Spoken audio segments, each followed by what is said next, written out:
ناظرین، آج کی ویڈیو میں آفتاب رسالت صلی اللہ علیہ وآلہ وسلم کے طلوع ہونے سے لے کر بات شروع کریں گے۔ ناظرین، رسول اللہ صلی اللہ علیہ وآلہ وسلم جس زمانے میں پیدا ہوئے، مکہ بت پرستی کا مرکز اعظم تھا۔ خود کعبہ میں 360 بت رکھے ہوئے تھے۔ رسول اللہ صلی اللہ علیہ وسلم کے خاندان کا تمغہ امتیاز صرف اس قدر تھا کہ صنم کدہ کے متولی اور کلید بردار تھے۔ حضور صلی اللہ علیہ وآلہ وسلم نے کبھی بتوں کے آگے سر نہیں جھکایا، دیگر رسوم جاہلیت میں کبھی شرکت نہیں کی۔ قریش نے اس بنا پر کہ ان کو عام لوگوں سے ہر بات میں ممتاز رہنا چاہیے، یہ قاعدہ قرار دیا تھا کہ ایام حج میں قریش کے لیے عرفات جانا ضروری نہیں، اور یہ کہ جو لوگ باہر سے آئیں وہ قریش کا لباس اختیار کریں، ورنہ ان کو عریاں ہو کر کعبے کا طواف کرنا ہوگا۔ چنانچہ اسی بنا پر طواف عریاں کا عام رواج ہو گیا تھا، لیکن حضرت صلی اللہ علیہ وآلہ وسلم نے ان باتوں میں کبھی اپنے خاندان کا ساتھ نہ دیا۔ عرب میں افسانہ گوئی کا عام رواج تھا۔ راتوں کو لوگ تمام کاموں سے فارغ ہو کر کسی مقام میں جمع ہوتے۔ ایک شخص جس کو اس فن میں کمال ہوتا تھا داستان شروع کرتا تھا۔ لوگ بڑے ذوق و شوق سے رات بھر سنتے تھے۔ بچپن میں ایک دفعہ حضور اکرم صلی اللہ علیہ وآلہ وسلم نے بھی اس جلسے میں شریک ہونا چاہا تھا، لیکن اتفاق سے راہ میں شادی کا کوئی جلسہ تھا۔ دیکھنے کے لیے کھڑے ہو گئے، وہیں نیند آ گئی۔ اٹھے تو صبح ہو چکی تھی۔ ایک دفعہ اور ایسا ہی اتفاق پیش آیا۔ 40 برس کی مدت میں صرف 2 دفعہ اس قسم کا ارادہ کیا، لیکن دونوں دفعہ توفیق الہی نے بچا لیا کہ تیری شان ان مشاغل سے بالاتر ہوتی ہے۔ یہ فطرت سلیم اور نیک سرشتی کا تقاضا تھا، لیکن ایک شریعت کبریٰ کی تاسیس، ایک مذہب کامل کی تشہید اور رہنمائی کونین کے منصب اعظم کے لیے کچھ اور درکار تھا۔ اسی زمانے کے قریب میں اور حق پرستوں یعنی ورقہ، زید، عثمان بن حویرث کے دل میں خیال آیا کہ جماد الیاکل کے آگے سر جھکانا حماقت ہے۔ چنانچہ سب مذہب حق کی تلاش کے لیے نکلے، لیکن ناکامی کی دیوار سے سر ٹکرا کر رہ گئے۔ ورقہ اور عثمان عیسائی ہو گئے، اور زید یہ کہتے کہتے مر گئے کہ اے خدا، اگر مجھ کو یہ معلوم ہوتا کہ تجھ کو کس طرح سے پوجنا چاہیے تو میں اسی طریقے سے تجھ کو پوجتا۔ حضرت صلی اللہ علیہ وآلہ وسلم کے بہت سے دنیاوی تعلقات تھے۔ تجارت کا کاروبار تھا، متعدد اولادیں تھیں، تجارت کی ضرورت سے اکثر سفر کرنا پڑتا تھا، لیکن دست قدرت کو جو کام لینا تھا وہ ان تمام مشاغل سے بالاتر تھا۔ دنیا اور دنیا کے تمام کام آپ کو ہیچ نظر آتے تھے، تاہم مطلوب حقیقی کا اب تک پتہ نہیں تھا۔ مکہ معظمہ سے 3 میل پر ایک غار تھا جس کو ہیرا کہتے ہیں۔ آپ مہینوں وہاں جا کر قیام فرماتے اور مراقبہ کرتے۔ کھانے پینے کا سامان ساتھ لے جاتے، وہ ختم ہو چکا ہوتا تو پھر گھر پر تشریف لاتے اور پھر واپس جا کر مراقبے میں مصروف ہوتے۔ صحیح بخاری میں کہ غار ہیرا میں آپ صلی اللہ علیہ وآلہ وسلم عبادت کیا کرتے تھے۔ عبادت کیا تھی؟ آئین شرح بخاری میں ہے کہ یہ سوال کیا گیا کہ آپ صلی اللہ علیہ وآلہ وسلم کی عبادت کیا تھی؟ جواب یہ ہے کہ غور و فکر اور عبرت پذیری۔ یہ وہی عبادت تھی جو آپ صلی اللہ علیہ وآلہ وسلم کے دادا ابراہیم علیہ السلام نے نبوت سے پہلے کی تھی۔ ستاروں کو دیکھا چونکہ تجلی کی جھلک تھی، دھوکہ ہوا، چاند نکلا تو اور بھی شبہ ہوا، آفتاب پر اس سے زیادہ، لیکن جب نظروں سے غائب ہو گئے تو بے ساختہ پکار اٹھے کہ میں فانی چیزوں کو نہیں چاہتا، میں اپنا منہ اس کی طرف کرتا ہوں جس نے زمین و آسمان پیدا کیا۔ ایک مغربی مورخ نے حضرت صلی اللہ علیہ وآلہ وسلم کی اس عبادت کی کیفیت اس طرح ادا کی ہے۔ سفر و حضر میں ہر جگہ محمد صلی اللہ علیہ وآلہ وسلم کے دل میں ہزاروں سوال پیدا ہوتے تھے۔ میں کیا ہوں؟ یہ غیر متناہی عالم کیا ہے؟ نبوت کیا شے ہے؟ میں کن چیزوں کا اعتقاد کروں؟ کیا کوہ ہیرا کی چٹانیں، کوہ ہیرا کی سر بفلک چوٹیاں، کھنڈر اور میدان، کسی نے ان سوالوں کا جواب دیا؟ نہیں، ہرگز نہیں، بلکہ گنبد گرداں، گردش لیل و نہار، چمکتے ہوئے ستارے، برستے ہوئے بادل، کوئی ان سوالوں کا جواب نہ دے سکا۔ نبوت کا دیبا چاہیے تھا کہ خواب میں آپ پر اسرار منکشف ہوئے۔ جو کچھ آپ صلی اللہ علیہ وسلم خواب میں دیکھتے تھے بآئینہ وہی پیش آتا تھا۔ ایک دن جب آپ صلی اللہ علیہ وسلم حسب معمول غار ہیرا میں مراقبے میں مصروف تھے، فرشتہ غیب نظر آیا کہ آپ سے کہہ رہا ہے، اقرأ بسم ربک الذی خلق، خلق الانسان من علق، اقرأ بسم ربک الذی خلق۔ پڑھ اس خدا کے نام جس نے کائنات کو پیدا کیا، جس نے آدمی کو گوشت کے لوتھڑے سے پیدا کیا۔ پڑھ تیرا خدا کریم ہے، وہ جس نے انسان کو قلم کے ذریعے سے علم سکھایا، وہ جس نے انسان کو وہ باتیں سکھائیں جو اسے معلوم نہ تھیں۔ آپ صلی اللہ علیہ وآلہ وسلم گھر تشریف لائے تو جلال الہی سے لبریز تھے۔ آپ صلی اللہ علیہ وآلہ وسلم نے حضرت خدیجہ سے تمام واقعہ بیان کیا۔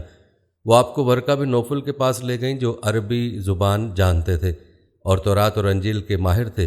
انہوں نے حضرت محمد صلی اللہ علیہ وسلم سے واقعے کی کیفیت سنی تو کہا کہ یہ وہی ناموس ہے جو موسیٰ علیہ السلام پر اترا تھا۔ روایت میں ہے کہ حضرت صلی اللہ علیہ وآلہ وسلم کو ڈر پیدا ہوا۔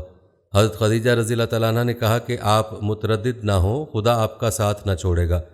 پھر وہ آپ کو ورقہ کے پاس لے گئیں، انہوں نے آپ کے نبوت کی تصدیق کی۔ حضرت صلی اللہ علیہ وآلہ وسلم کی زبان سے بے شبہ یہ الفاظ نکلے، مجھ کو ڈر ہے لیکن یہ تردد، یہ ہیبت، یہ اضطراب جلال الہی کا تاثر اور نبوت کے بار گرا کی عظمت تخیل تھا۔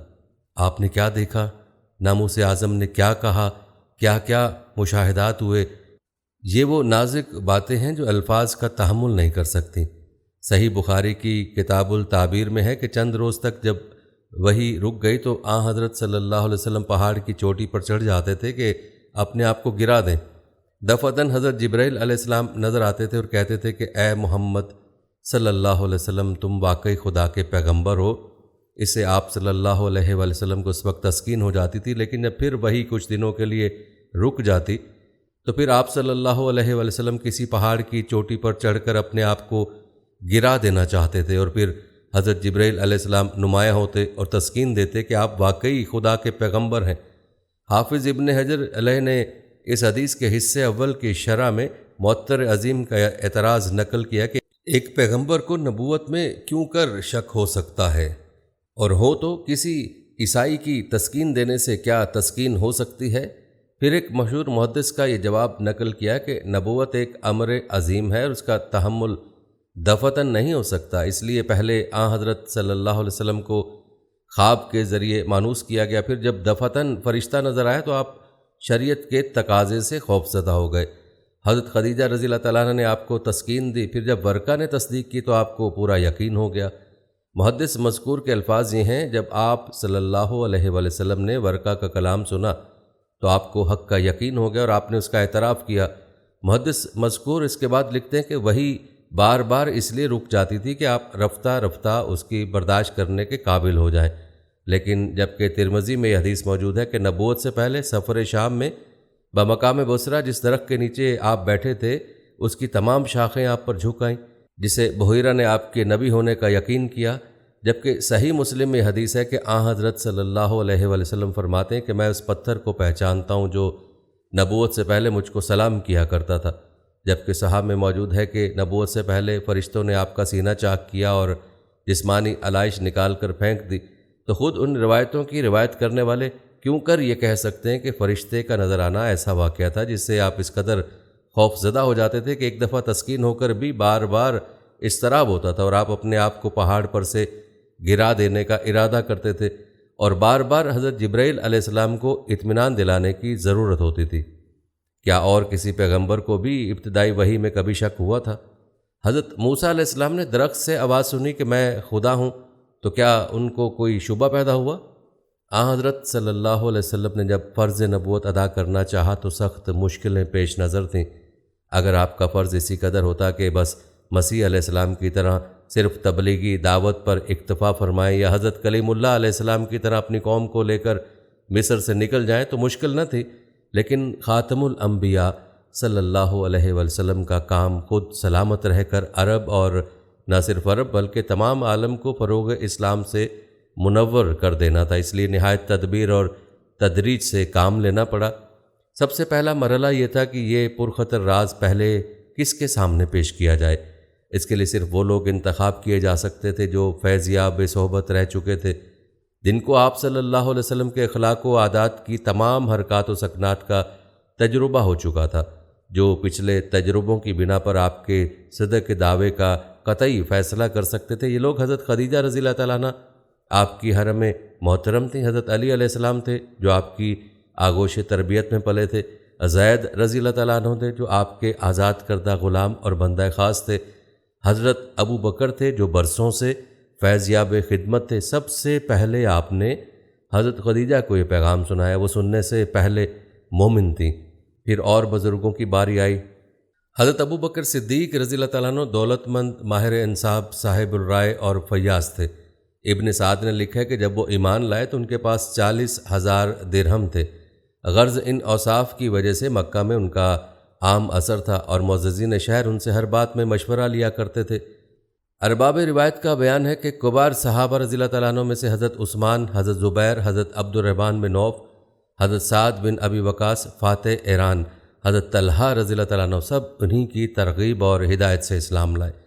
ان کی وجہ سے یہ چرچا چپکے اور لوگوں میں بھی پھیلا اور مسلمانوں کی تعداد میں اضافہ ہوتا گیا۔ ان سابقین اولین میں عمار، خباب بن الارت، حضرت عثمان، عبد الرحمن بن عوف، حضرت سعد بن ابی وقاص، طلحہ، ارقم، سعید بن زید، عبداللہ بن مسعود، عثمان بن مظعون، عبیدہ اور صہیب رومی رضی اللہ تعالیٰ عنہ زیادہ ممتاز ہیں، لیکن جو کچھ ہوا پوشیدہ طور پر ہوا۔ نہایت احتیاط کی جاتی تھی کہ محرمان خاص کے سوا کسی کو خبر نہ ہونے پائے۔ جب نماز کا وقت آتا ہے تو حضرت صلی اللہ علیہ وسلم کسی پہاڑی کی گھاٹی میں چلے جاتے اور وہاں نماز ادا کرتے۔ ابن الاسیر کا بیان ہے کہ چاشت کی نماز آپ حرم میں ادا کرتے تھے کیونکہ یہ نماز قریش کے مذہب میں بھی جائز تھی۔ ایک دفعہ آپ صلی اللہ علیہ وآلہ وسلم حضرت علی کرم اللہ وجہ الکریم کے ساتھ کسی درے میں نماز پڑھ رہے تھے، اتفاق سے آپ کے چچا ابو طالب آ نکلے۔ ان کو اس جدید طریقہ عبادت پر تعجب ہوا، کھڑے ہو گئے اور بغور دیکھنے لگے۔ نماز کے بعد پوچھا کہ یہ کون سا دین ہے؟ آپ صلی اللہ علیہ وآلہ وسلم نے فرمایا کہ ہمارے دادا ابراہیم علیہ السلام کا یہی دین تھا۔ ابو طالب نے کہا کہ میں اس کو اختیار تو نہیں کر سکتا، لیکن تم کو اجازت ہے اور کوئی شخص تمہارا مذہب نہ ہو سکے گا۔ یہ تاریخ اسلام کا ایک بڑا اہم مسئلہ ہے کہ اسلام کیوں کر پھیلا۔ مخالفین نے اس کا ذریعہ تلوار بتایا۔ اس مسئلے پر مفصل بحث کسی اور ویڈیو میں آئے گی، لیکن ایک خاص پہلو پر ہم نگاہ ڈالتے ہیں، یعنی یہ کہ اوائل اسلام میں جبکہ اسلام لانا جان و مال سے ہاتھ دھونا تھا، کون لوگ اور کس قسم کے لوگ ایمان لائے؟ اس زمانے میں جو لوگ اسلام لائے ان میں چند خصائص مشترک تھیں اسی قسم کے، لیکن ان لوگوں میں بھی پائے جاتے تھے جنہوں نے شدت سے مخالفت کی۔ چنانچہ تفصیل آگے آتی ہے۔ اکثر وہ لوگ اسلام لائے جو پہلے سے تلاش حق میں سرکردہ اور فطرت نیک طبع اور پاکیزہ اخلاق تھے۔ مثلا حضرت ابو بکر جاہلیت میں بھی عفیف، پارسا اور صدق و دیانت میں مشہور تھے۔ عثمان بن مظعون صوفی مزاج تھے اور اسلام سے پہلے شراب چھوڑ چکے تھے۔ اسلام کے بعد چاہتے تھے کہ راہب بن جائیں، لیکن حضرت صلی اللہ علیہ وآلہ وسلم نے روکا۔ صہیب رضی اللہ تعالیٰ عنہ عبداللہ بن جدعان کی تربیت یافتہ تھے جو اسلام سے پہلے تارک شراب ہو کر وفات پا چکے تھے۔ حضرت ابو ذر رضی اللہ تعالیٰ عنہ جس کا اسلام لانے والوں میں 6واں یا 7واں نمبر تھا، ان کے اسلام لانے کا واقعہ یہ ہے کہ وہ پہلے سے بت پرستی چھوڑ چکے تھے اور غیر متعین طریقے سے جس طرح ان کے ذہن میں آتا تھا خدا کا نام لیتے تھے اور نماز پڑھتے تھے۔ جب حضرت صلی اللہ علیہ وآلہ وسلم کا حال سنا تو اپنے بھائی کو بھیجا کہ صحیح خبر لائیں۔ وہ مکہ میں آئے اور حضرت صلی اللہ علیہ وسلم کی خدمت میں حاضر ہو کر قرآن مجید کی صورتیں سنی۔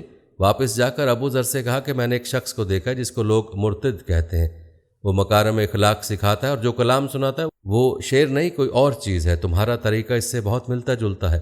حضرت ابو ذر رضی اللہ تعالیٰ عنہ کو تسکین نہیں ہوئی اور وہ خود مکہ آئے، زبان مبارک سے آپ صلی اللہ علیہ وسلم کا کلام سنا اور اسلام قبول کیا۔ وہ تمام عمر دنیاوی تعلقات سے الگ رہے۔ ان کا عقیدہ تھا کہ جو شخص زر و مال جمع کرتا ہے وہ مسلمان نہیں۔ چنانچہ اسی بنا پر حضرت عثمان نے اپنے زمانے میں ان کو مدینہ سے دور بھیج دیا تھا۔ بعض صحابہ ایسے تھے جو احناف کی تربیت یافتہ تھے، یعنی وہ لوگ جو زمانہ اسلام سے پہلے بت پرستی ترک کر چکے تھے اور اپنے آپ کو حضرت ابراہیم علیہ السلام کا پیروکار کہتے تھے، لیکن اس اجمال اعتقاد کے سوا اور کچھ نہیں جانتے تھے اور اسی لیے تلاش حق میں سرکردہ تھے۔ انہی میں زید بھی تھے جن کا ذکر ہم پہلے کر چکے ہیں۔ انہوں نے تو حضرت صلی اللہ علیہ وآلہ وسلم کی بعثت سے 5 برس پہلے وفات پائی، لیکن ان کے صاحبزادے سعید موجود تھے۔ وہ باپ کے ارشادات سن چکے تھے۔ حضرت صلی اللہ علیہ وسلم سے ملے تو ان کو وہ رہنما ہاتھ آ گیا جس کی جستجو میں ان کے باپ دنیا سے چل بسے اور وہ اب تک سرگشتہ تھے۔ یہ امر سب میں مشترک تھا کہ لوگ قریش کے مناصب اعظم میں سے کوئی منصب نہیں رکھتے تھے، بلکہ اکثر ایسے تھے، مثلا عمار، خباب، ابو فقی، سویب، جن کو دولت و جاہ کے دربار میں جگہ بھی نہیں مل سکتی تھی۔ چنانچہ حضور صلی اللہ علیہ وسلم ان لوگوں کو لے کر حرم میں جاتے تو رؤسائے قریش ہنس کر کہتے کہ یہی وہ لوگ ہیں جن پر خدا نے ہم لوگوں کو چھوڑ کر احسان کیا ہے۔ کفار کے نزدیک ان کا افلاس ان کی تحقیر کا سبب تھا، لیکن یہی چیز تھی جس کی وجہ سے ایمان کی دولت سب سے پہلے انہی کے ہاتھ آ سکتی تھی۔ دولت و مال ان کے دلوں کو سیاہ نہیں کر سکا، فخر و غرور ان کو حق سے روک نہیں سکتا تھا۔ ان کو یہ ڈرنا تھا کہ اگر بت پرستی چھوڑ دیں گے تو کعبہ کا کوئی منصب عظیم ہاتھ سے ہی جاتا رہے گا۔ غرض ان کے دل ہر قسم کے زنگ سے پاک تھے۔ یہی سبب ہے کہ انبیاء کے ابتدائی پیروکار ہمیشہ نادار اور مفلس لوگ تھے۔ عیسائیت کے ارکان اولین ماہی گیر تھے۔ حضرت نوح علیہ السلام کے مقربین خاص کی نسبت کفار کو اعلانیہ کہنا پڑا، اور ہم تو بظاہر یہ دیکھتے ہیں کہ تیری پیروی انہی لوگوں نے کی جو رذیل ہیں، اور ہم تو تم میں کوئی برتری نہیں پاتے، بلکہ ہمارا تو یہ حال ہے کہ تم سب جھوٹے ہو۔ یہ سابقین اسلام جس قسم کا راسخ ایمان لائے تھے اس کی تفصیل آگے آتی ہے، جس سے ظاہر ہوگا کہ قریش کی سخت خون خواریاں، دولت و مال کی انتہائی ترغیبیں، کوئی چیز ان کو متزلزل نہ کر سکی، اور آخر انہی کمزور ہاتھوں نے کیسر و کسریٰ کا تخت الٹ دیا۔ 3 برس تک حضرت صلی اللہ علیہ وآلہ وسلم نے نہایت ہی رازداری کے ساتھ فرض تبلیغ ادا کیا، لیکن اب آفتاب رسالت بلند ہو چکا تھا۔ صاف حکم آیا، اور تجھ کو جو حکم دیا کہ وہ واشگاف کہہ دے اور اپنے نزدیک کے خاندان والوں کو خدا سے ڈرا۔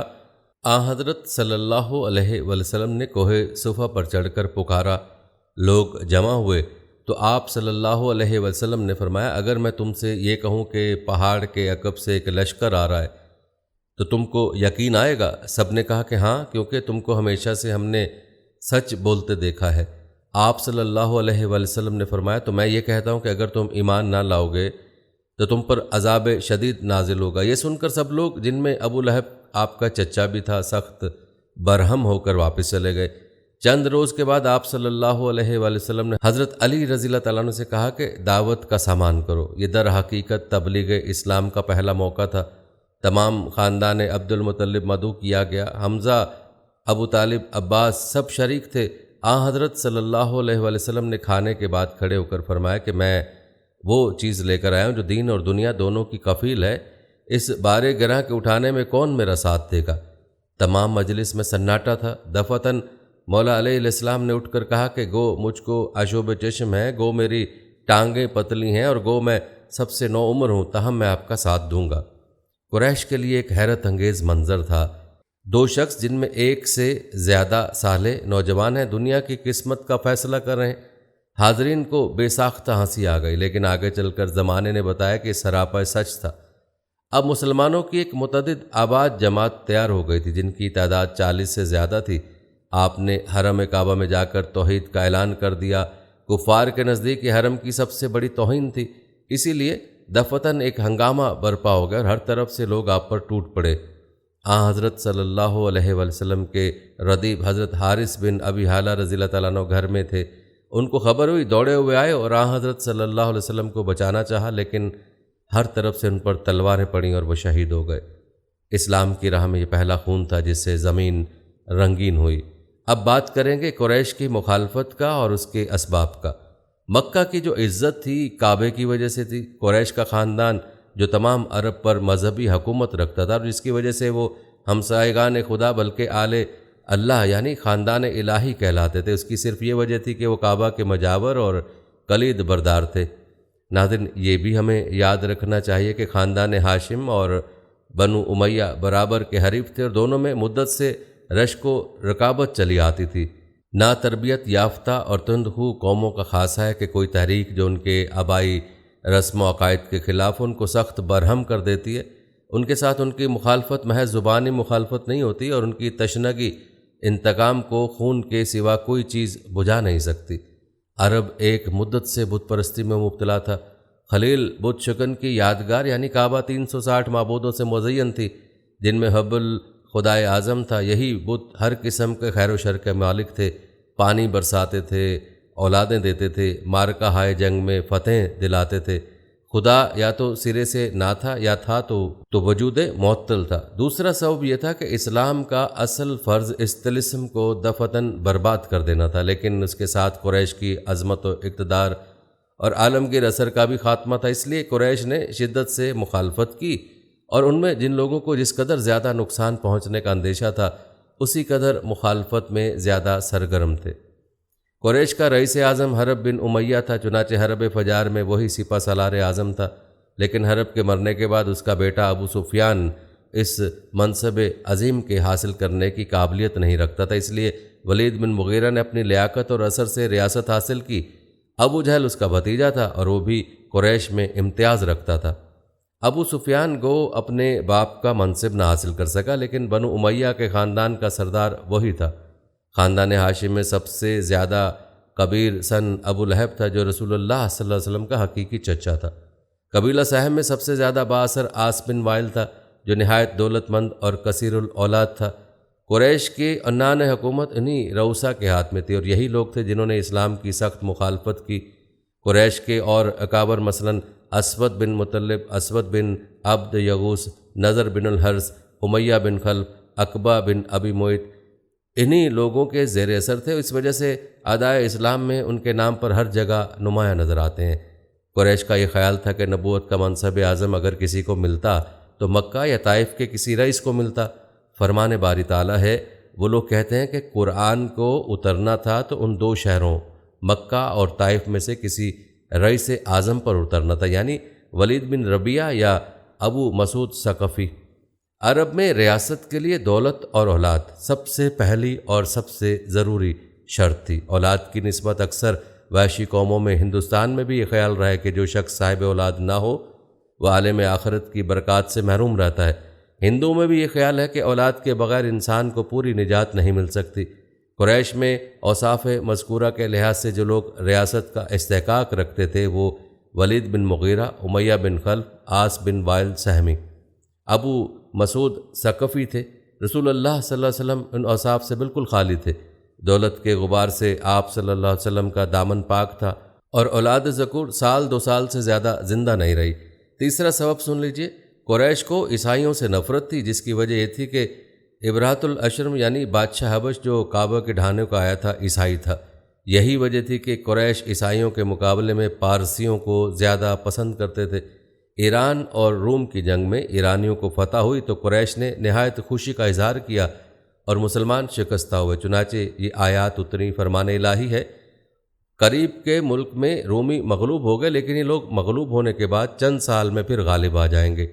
خدا ہی کو اختیار ہے پہلے بھی اور پیچھے بھی، اور سب مسلمان اللہ کی مدد سے خوشی منائیں گے۔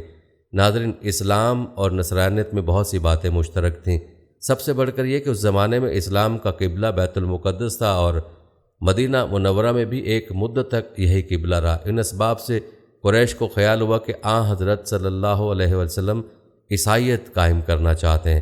چوتھا سبب سن لیجئے، اور ایک بڑا سبب یہ ہے، قبائل کی خاندانی رقابت تھی۔ قریش میں دو قبیلے نہایت ممتاز اور حریف، بنو ہاشم، بنو امیہ۔ عبد المطلب نے اپنے زور اور اثر سے بنو ہاشم کا پلہ بھاری کر دیا تھا، لیکن ان کے بعد اس خاندان میں کوئی صاحب اثر پیدا نہیں ہوا۔ ابو طالب دولت مند نہ تھے، عباس دولت مند تھے لیکن فیاض نہ تھے، ابو لہب بد چلن تھا۔ اس پر بنو امیہ کا اقتدار بڑھتا جاتا تھا۔ حضرت صلی اللہ علیہ وسلم کی نبوت کو خاندان بنو امیہ اپنے رقیب یعنی ہاشم کی فتح خیال کرتا تھا، اس لیے سب سے زیادہ اسی قبیلے نے حضرت صلی اللہ علیہ وسلم کی مخالفت کی۔ بدر کے سوا باقی تمام لڑائیاں ابو سفیان ہی نے برپا کیں، اور وہی ان لڑائیوں میں رئیس لشکر رہا۔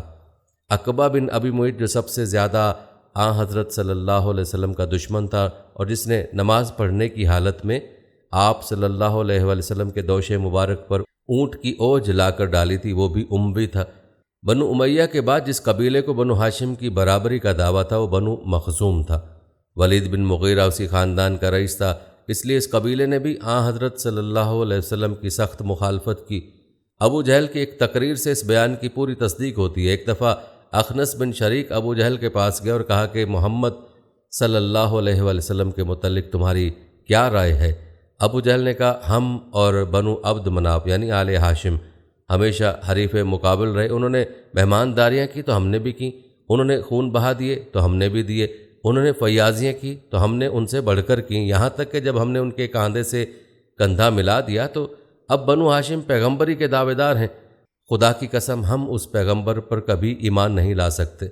پانچواں سبب بھی یہاں پر ہم بیان کرتے ہیں، یہ ایک بہت بڑا سبب تھا کہ قریش میں سخت بد اخلاقیاں پھیلی ہوئی تھیں، بڑے بڑے ارباب اقتدار نہایت ذلیل بد اخلاقیوں کے مرتکب تھے۔ ابو لہب جو خاندان ہاشم میں سب سے زیادہ ممتاز تھے، اس نے حرم محترم کے خزانے سے غزال زری چرا کر بیچ ڈالا تھا۔ اخنس بن شریک جو بنو زہرہ کا حلیف اور رؤسا عرب میں شمار کیا جاتا تھا، کذاب تھا۔ نضر بن حارث کو جھوٹ بولنے کی سخت عادت تھی۔ اسی طرح اکثر ارباب جاہ مختلف قسم کے اعمال شنیعہ میں گرفتار تھے۔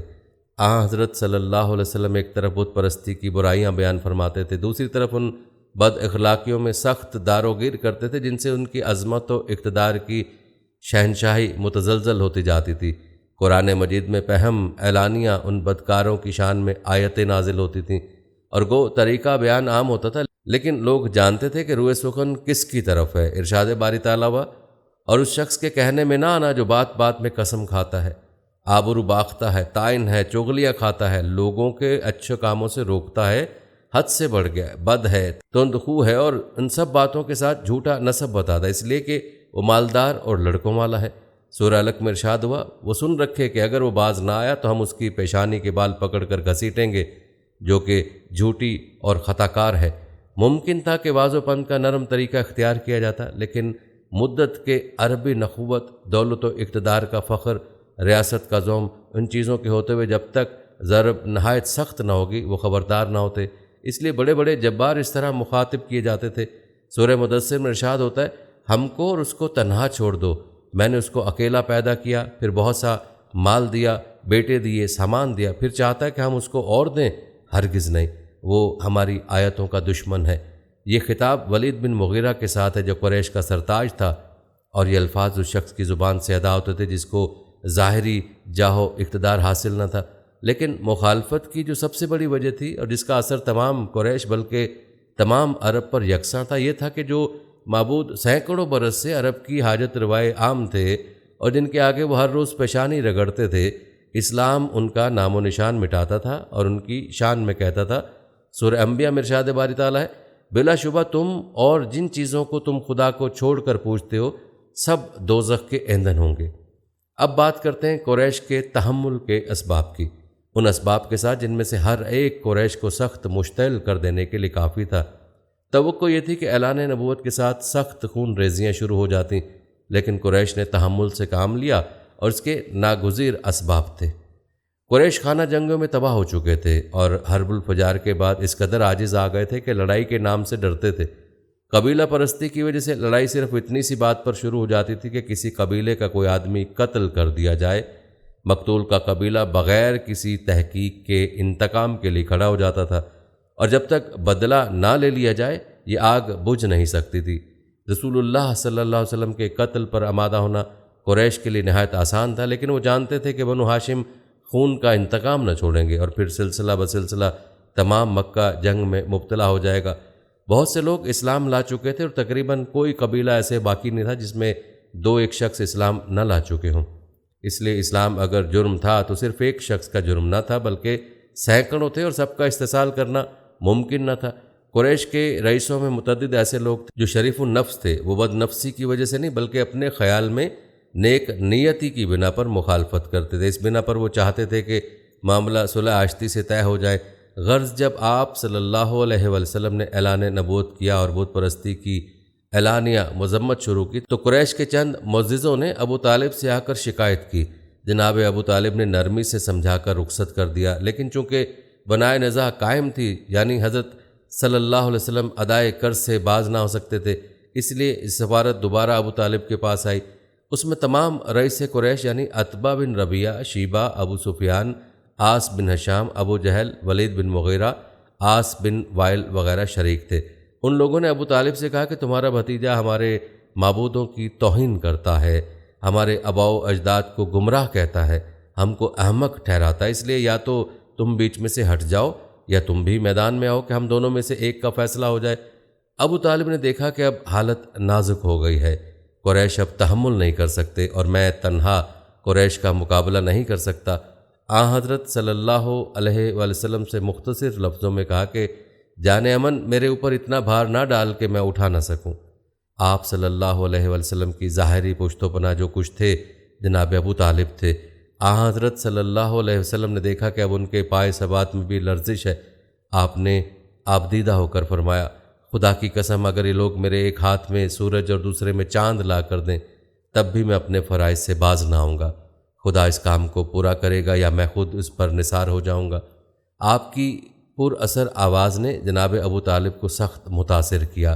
رسول اللہ صلی اللہ علیہ وسلم سے کہا کہ جا، کوئی شخص تیرا بال باقا نہیں کر سکتا۔ حضرت صلی اللہ علیہ وسلم بدستور دعوت اسلام میں مصروف ہوئے۔ قریش اگرچہ حضرت صلی اللہ علیہ وسلم کے قتل کا ارادہ نہ کر سکے لیکن طرح طرح کی اذیتیں دیتے تھے، راہ میں کانٹے بچھا دیتے تھے، نماز پڑھنے میں جسم مبارک پر نجاست ڈال دیتے تھے، بد زبانیاں کرتے تھے۔ ایک دفعہ آپ صلی اللہ علیہ وآلہ وسلم حرم میں نماز پڑھ رہے تھے، عقبہ بن ابی معیط نے آپ کے گلے میں چادر لپیٹ کر اس زور سے کھینچی کہ آپ گھٹنوں کے بل گر پڑے۔ قریش متحیر تھے کہ آپ یہ سب سختیاں کیوں جھیلتے ہیں؟ انسانی دماغ ایسی سخت نفس کشی اور جان بازی کا مقصد جاہ و دولت اور نام و نمود کی خواہش کے سوا اور کیا کر سکتا ہے؟ قریش نے بھی یہی خیال کیا کہ اس بنا پر عتبہ بن ربیعہ قریش کی طرف سے آپ صلی اللہ علیہ وسلم کے پاس آیا اور کہا کہ محمد کیا چاہتے ہو؟ آپ صلی اللہ علیہ وسلم کیا مکہ کی ریاست، کیا کسی بڑے گھرانے میں شادی، کیا دولت کا ذخیرہ؟ ہم یہ سب مہیا کر سکتے ہیں اور اس پر بھی راضی ہیں کہ کل مکہ تمہارا زیر فرمان ہو جائے، لیکن ان باتوں سے تم باز آ جاؤ۔ عتبہ کو اس درخواست کی کامیابی کا پورا یقین تھا، لیکن ان سب ترغیبات کے جواب میں آپ صلی اللہ علیہ وآلہ وسلم نے قرآن مجید کی چند آیتیں پڑھیں۔ اے محمد صلی اللہ علیہ وسلم، کہہ دے کہ میں تم ہی جیسا آدمی ہوں، مجھ پر وحی آتی ہے کہ تمہارا خدا بس ایک خدا ہے، بس سیدھے اس کی طرف جاؤ اور اسی سے معافی مانگو۔ ایک اور جگہ ارشاد باری تعالیٰ ہوا، اے محمد صلی اللہ علیہ وآلہ وسلم، کہہ دے کیا تم لوگ خدا کا انکار کرتے ہو جس نے 2 دن میں یہ زمین پیدا کی اور تم خدا کے شریک قرار دیتے ہو؟ یہی سارے جہاں کا پروردگار ہے۔ عتبہ واپس گیا تو وہ عتبہ نہ تھا، اس نے قریش سے جا کر کہہ دیا کہ محمد صلی اللہ علیہ وسلم جو کلام پیش کرتے ہیں وہ شاعری نہیں ہے، کوئی اور چیز ہے۔ میری رائے یہ ہے کہ تم ان کو ان کے حال پر چھوڑ دو، اگر وہ کامیاب ہو کر عرب پر غالب آ جائیں گے تو یہ تمہاری ہی عزت ہے، ورنہ عرب ان کو خود فنا کر دے گا۔ لیکن قریش نے یہ رائے نامنظور کی۔ ناظرین، اب بات کریں گے حضرت حمزہ اور حضرت عمر کے اسلام لانے کی۔ حضرت صلی اللہ علیہ وآلہ وسلم کے چچا حضرت حمزہ رضی اللہ تعالیٰ عنہ آپ سے خاصی محبت کرتے تھے۔ وہ آپ سے صرف 2-3 برس بڑے تھے اور ساتھ کھیلے تھے۔ انہوں نے سویبہ کا دودھ پیا تھا، اس رشتے سے بھائی بھائی تھے۔ وہ ابھی تک اسلام نہیں لائے تھے لیکن آپ کی ہر ادا کو محبت کی نظر سے دیکھتے تھے۔ ان کا مذاق طبیعت شکار اور سپہ گری تھا۔ ان کا معمول تھا کہ منہ اندھیرے تیر کمان لے کر نکل جاتے اور دن بھر کے شکار کے بعد شام واپس ہوتے تو سب سے پہلے حرم میں جاتے، طواف کرتے۔ قریش کے رئیس سہن نے حرم میں الگ الگ دربار جمع کر بیٹھا کرتے تھے۔ حضرت حمزہ ان لوگوں سے صاحب سلامت کرتے، کبھی کبھی کسی کے پاس بیٹھ جاتے۔ اس طریقے سے سب سے یارانہ تھا اور سب لوگ ان کی قدر و منزلت کرتے تھے۔ حضرت صلی اللہ علیہ وسلم کے ساتھ مخالفین جس بے رحمی سے پیش آتے تھے، ایک دن ابو جہل نے آپ صلی اللہ علیہ وآلہ وسلم کے ساتھ نہایت سخت گستاخیاں کی۔ ایک کنیز دیکھ رہی تھی، حضرت حمزہ رضی اللہ تعالیٰ عنہ شکار سے آئے تو اس نے تمام ماجرا کہا۔ حضرت حمزہ رضی اللہ تعالیٰ عنہ غصے سے بےتاب ہو گئے، تیر و کمان ہاتھ میں لیے حرم میں آئے اور ابو جہل سے کہا کہ میں مسلمان ہو گیا ہوں۔ حضرت صلی اللہ علیہ وسلم کے جوش و حمایت میں انہوں نے اسلام کا اظہار تو کر دیا، لیکن گھر پر آئے تو متردد تھے کہ آبائی دین کو دفتن کیوں کر چھوڑ دوں۔ تمام دن سوچتے رہے، بالآخر غور و فکر کے بعد یہ فیصلہ کیا کہ دین حق یہی ہے۔ گویا 4 روز کے بعد حضرت عمر رضی اللہ تعالیٰ عنہ بھی اسلام لائے۔ حضرت عمر رضی اللہ تعالیٰ عنہ کا 27واں سال تھا کہ آفتاب رسالت طلوع ہوا، یعنی رسول اللہ صلی اللہ علیہ وسلم مبعوث ہوئے۔ حضرت عمر رضی اللہ تعالیٰ عنہ کے گھرانے میں زید کی وجہ سے توحید کی آواز نامانوس نہیں رہی تھی، چنانچہ سب سے پہلے زید کے بیٹے سعید رضی اللہ تعالیٰ عنہ اسلام لائے۔ حضرت سعید کا نکاح حضرت عمر کی بہن فاطمہ رضی اللہ عنہا سے ہوا تھا، اس تعلق سے فاطمہ بھی مسلمان ہو گئیں۔ اسی خاندان میں ایک معزز شخص نعیم بن عبداللہ رضی اللہ تعالیٰ عنہ بھی اسلام قبول کر لیا تھا، لیکن حضرت عمر ابھی تک اسلام سے بیگانہ تھے۔ ان کے کانوں میں جب یہ صدا پہنچی تو سخت برہم ہوئے، یہاں تک کہ قبیلے میں جو لوگ اسلام لا چکے تھے ان کے دشمن بن گئے۔ لبینہ ان کے خاندان کی کنیز تھی جس نے اسلام قبول کر لیا تھا۔ اس کو بے تحاشا مارتے اور مارتے تھک جاتے تو کہتے کہ دم لے لوں تو پھر ماروں گا۔ لبینہ رضی اللہ تعالیٰ عنہ کے سوا اور جس پر بھی قابو چلتا تھا ان کو زد و کوب کرنے کی کوشش کرتے، لیکن اسلام کا نشہ ایسا تھا کہ جس کو چڑھ جاتا تھا اترتا نہیں تھا۔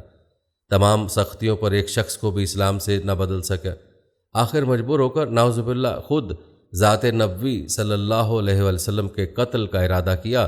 تلوار کمر سے لگا کر سیدھے صلی اللہ علیہ وسلم کی طرف چلے۔ راہ میں اتفاق کے نعیم بن عبداللہ رضی اللہ تعالیٰ عنہ مل گئے۔ ان کے تیور دیکھ کر پوچھا خیر ہے؟ بولے کہ محمد صلی اللہ علیہ وسلم کا فیصلہ کرنے جاتا ہوں۔ انہوں نے کہا پہلے اپنے گھر کی خبر لو، خود تمہارے بہن اور بہنوئی اسلام لا چکے۔ فوراً پلٹے اور بہن کے یہاں پہنچے۔ وہ قرآن پڑھ رہی تھیں، ان کی آہٹ پا کر چپ ہو گئی اور قرآن کے اجزاء چھپا لیے، لیکن آواز ان کے کانوں میں پڑ چکی تھی۔ بہن سے پوچھا یہ کیسی آواز تھی؟ بولیں کچھ نہیں۔ انہوں نے کہا میں سن چکا ہوں کہ تم دونوں مرتد ہو گئے ہو۔ یہ کہہ کر بہنوئی سے دست و گریباں ہو گئے، اور جب ان کی بہن بچانے کو آئیں تو ان کی بھی خبر لی، یہاں تک کہ ان کا جسم لہو لہان ہو گیا، لیکن اسلام کی محبت اس سے بالاتر تھی۔ بولیں عمر جو بنائے کر لو، لیکن اسلام اب دل سے نہیں نکل سکتا۔ ان الفاظ نے حضرت عمر رضی اللہ تعالیٰ عنہ کے دل پر خاص اثر کیا۔ بہن کی طرف محبت کی نگاہ سے دیکھا، ان کے جسم سے خون جاری تھا، اسے دیکھ کر اور بھی رقت ہوئی۔ فرمایا تم لوگ جو پڑھ رہے تھے مجھے بھی سناؤ۔ فاطمہ رضی اللہ تعالیٰ عنہا نے قرآن کے اجزاء سامنے لا کر رکھ دیے۔ اٹھا کر دیکھا یہ صورت تھی، زمین و آسمان میں جو کچھ ہے سب خدا کی تسبیح پڑھتے ہیں، وہ غالب اور حکمت والا ہے۔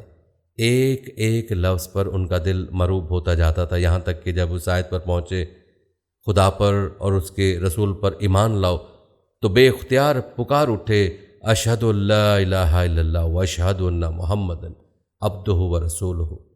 میں گواہی دیتا ہوں کہ خدا کے سوا کوئی خدا نہیں، اور یہ کہ محمد خدا کے پیغمبر ہیں صلی اللہ علیہ وآلہ وسلم۔ یہ وہ زمانہ تھا کہ رسول اللہ صلی اللہ علیہ وسلم حضرت ارقم رضی اللہ تعالیٰ عنہ کے مکان میں جو کوہ صفا کی تلی میں واقع تھا پناہ گزین تھے۔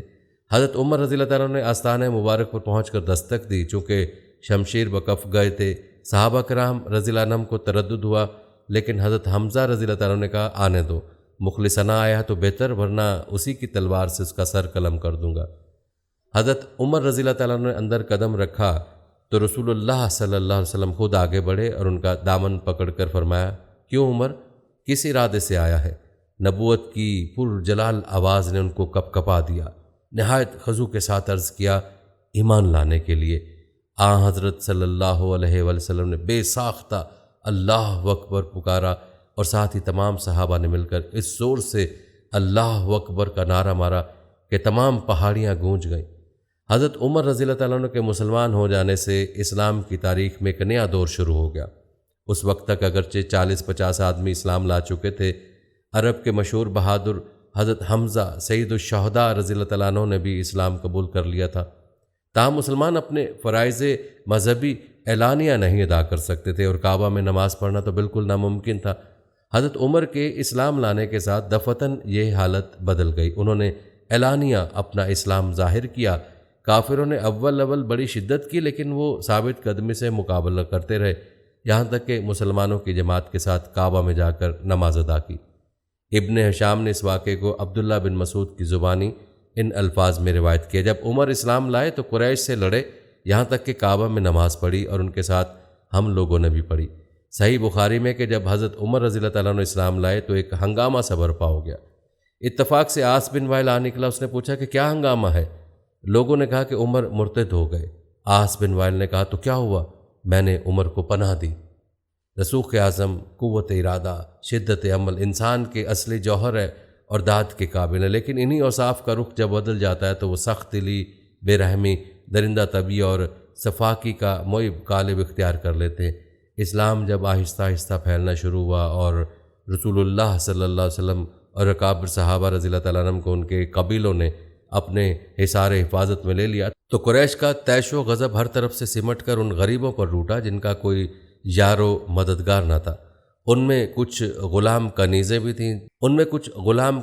تھیں، کچھ غریب الوطن تھے جو دو ایک پشت سے مکہ میں آ رہے تھے، اور کچھ کمزور قبیلوں کے آدمی تھے جو کسی قسم کی عظمت و اقتدار نہیں رکھتے تھے۔ قریش نے ان کو اس طرح سے ستانا شروع کیا کہ زور و ستم کی تاریخ میں اس کی مثال پیدا کرنا قریش کی یکتائی کی تحقیر ہے۔ یہ آسان تھا کہ مسلمانوں کے خس و خاش سے سرزمین عرب دفعتاً پاک کر دی جاتی، لیکن قریش کا تشہ انتقام اس سے نہیں اتر سکتا تھا۔ مسلمان اگر اپنے مذہب پر ثابت قدم رہ کر پابند خاک کر دیے جاتے تو اس میں جس قدر قریش کی تعریف نکلتی تو اس سے زیادہ ان بے کسوں کا صبر و استقلال ہوتا۔